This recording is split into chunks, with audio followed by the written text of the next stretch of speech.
China's infamous debt trap policy, which was initially helping the paper dragon in making commercial invasions into strategically located nations, is now backfiring against Beijing. As Chinese projects come to get associated with Beijing's debt trap policy, Chinese companies and infrastructure builders themselves are becoming untouchable. Take Manila's first ever subway system, for example.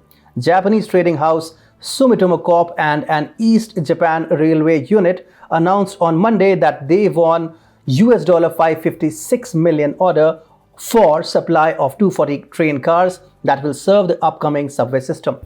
The Rodrigo Duterte administration in the Philippines has chosen Japanese companies over China for the supply of train cars, even though Beijing is known to supply cheaper equipment in both high-speed and standard rail projects.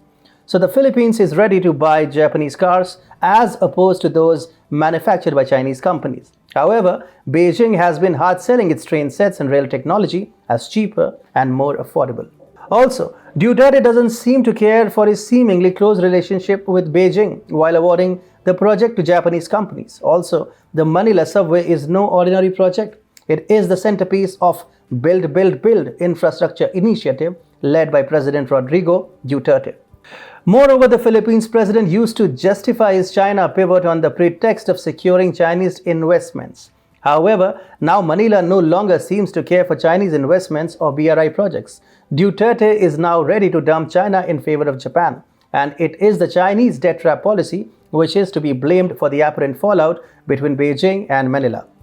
However, this isn't the first time that a country has refused to partner with Chinese companies in infrastructure projects. Throughout this year, countries across South and Southeast Asia have chosen alternatives to Chinese investment in infrastructure projects.